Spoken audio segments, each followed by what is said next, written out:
Hi friends, welcome back to my channel. இன்றைக்கி நம்ம ரொம்ப ஹெல்த்தியான ஒரு பலகாரம் செய்ய போகிறோம். வாங்க செய்கிறது எப்படின்னு பார்த்துக்கலாம். இதுக்கு நமக்கு ஃபஸ்ட்டு தேவை ஒரு கொப்பராய் தேங்காய் தான். அது நீங்கள் எடுத்துக்கோங்க. நம்ம வீட்டில் எல்லாருமே தேங்காய் யூஸ் பண்ணுறவங்க தான். ஆனால் தேங்காய் உடச்சி பார்க்கும்போதே கொப்பரா வந்துருச்சுன்னா நம்ம என்ன சொல்லுவோம், ஐயோ தேங்காய் கொப்பரை ஆயிடுச்சு அப்படின்னு சொல்லி நம்ம ஒதுக்கி வச்சுருவோம். இனிமேல் நீங்கள் ஒதுக்கி வைக்க வேண்டாம். இந்த மாதிரி நம்ம பண்ணிடலாம்.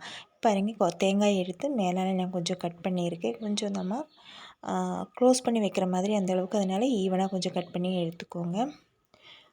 அவ்வளோதான், முடிஞ்சுது. இப்படி தான் இருக்கணும். இது அங்கே உரமாக இருக்கட்டும். இப்போ ஒரு டம்ளர் எடுத்துக்கோங்க.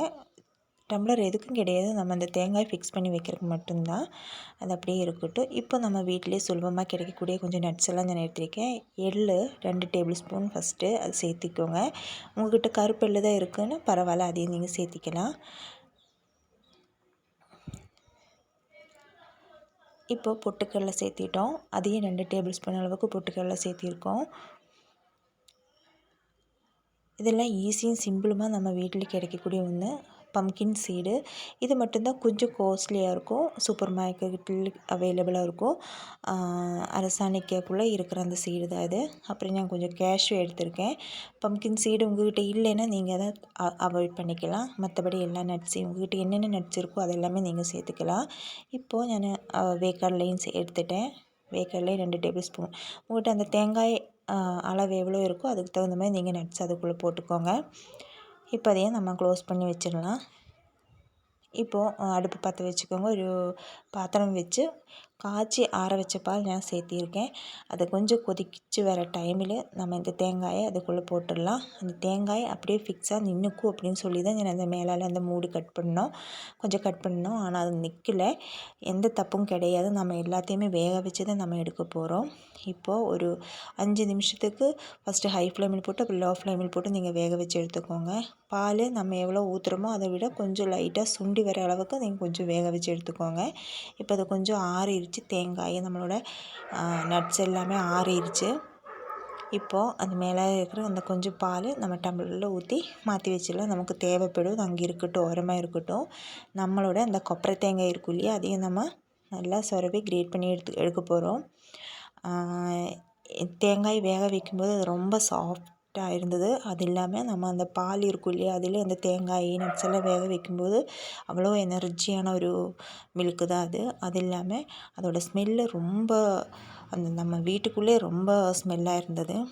இப்போது சொரவி வச்ச நம்ம தேங்காய் அந்த நட்ஸையும் சேர்த்தி ஒரு 5 டேபிள் ஸ்பூன் அளவுக்கு வெல்லத்தையும் சேர்த்திருக்கேன். சேர்த்தி இதையும் நம்மளோட பால் இருக்கும் இல்லையா, வேக வச்ச அந்த பாலையும் சேர்த்தி இது நல்லா ஒரு இந்த மாதிரி நம்ம அரைச்சி எடுத்துகிட்டு வந்துட்டோம். இப்போ பாருங்கள், இந்த மாதிரி தான் இருக்கணும் கன்சிஸ்டன்சி. இப்போ அடுப்பு பற்ற வச்சு ஒரு கடாயில் ஒரு 3 டேபிள் ஸ்பூன் அளவுக்கு நெய் சேர்த்திட்டோம். இப்போ ஒரு 4 டேபிள் ஸ்பூன் ராகி மாவு நான் எடுத்திருக்கேன். இதையும் நம்ம நல்லா ரோஸ்ட் பண்ணி எடுக்க போகிறோம். என்னோடய சேனலில் நீங்கள் ஃபஸ்ட் டைம் தான் விசிட் பண்ணுறீங்கன்னா கொஞ்சம் நல்ல வீடியோஸ் எல்லாம் இருக்குது, நீங்கள் போய் பாருங்கள். உங்களுக்கு பிடிச்சிருந்தா சேனல் சப்ஸ்கிரைப் பண்ணுங்கள்.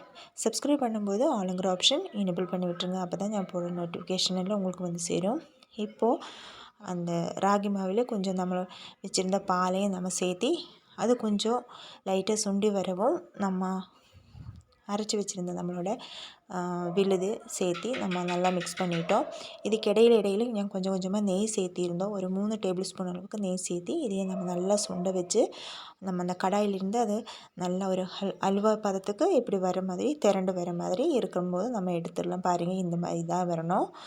பாருங்கள், அழகாக ரெடி ஆயிடுச்சு நமக்கு நம்மளோட ஹெல்த்தியான மிக்ஸு. இதையே நம்ம ஒரு பாத்திரத்துக்கு மாற்றிடலாம்.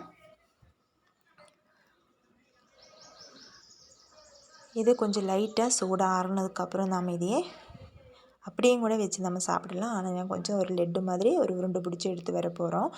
இப்போ அதையே உருண்டை பிடிச்சி நம்ம வச்சிடலாம். இதையும் நம்ம ஸ்டோர் பண்ணியும் கூட வச்சு சாப்பிடலாம் ஒரு வாரத்துக்கெல்லாம். இதில் நம்ம சேர்த்திருக்கிற எல்லா விஷயமுமே ரொம்ப எனர்ஜி தரக்கூடியது. நம்ம குழந்தைகள்லாம் ஸ்கூல் விட்டு வரும்போது இந்த மாதிரி ஹெல்த்தியான ஒரு உருண்டை நீங்கள் லெட்டு அப்படின்னு சொல்லி கொடுத்தாங்கன்னா அவங்களுக்கு அதுக்குள்ளே என்ன நட்ஸு சேர்த்திருக்கோம் கூட தெரியாது. வான்னு வாய்க்குள்ளே போட்டுரும். எல்லாமே இந்த நம்ம சேர்த்திருக்கிற வேர்க்கடலை, கேஷ்யூ, அந்த மாதிரி பொட்டுக்கடலை எல்லாமே சுலபமாக நமக்கு கிடைக்கக்கூடிய ஒன்று தான். பாருங்கள், எவ்வளோ சாஃப்டாக ஸ்வீட்டான நம்மளோட கோகோனட் லட்டு ரெடி ஆயிடுச்சு. என்ன பேர் வேணாலும் நம்ம அதே வச்சிடலாம். ஆனால் எல்லாமே ஒரு நல்ல ரொம்ப ஹெல்த்துக்கு பெனிஃபிட்டான ஒரு ஐட்டம் தான் நம்ம சேர்த்திருக்கோம். உங்களுக்கு வீடியோஸ் பிடிச்சிருந்தா மறக்காமல் லைக் பண்ணுங்கள், ஷேர் பண்ணுங்கள், சப்ஸ்கிரைப் பண்ணுங்கள். நாளைக்கு வேறொரு ரெசிபி வரேன். Tata by.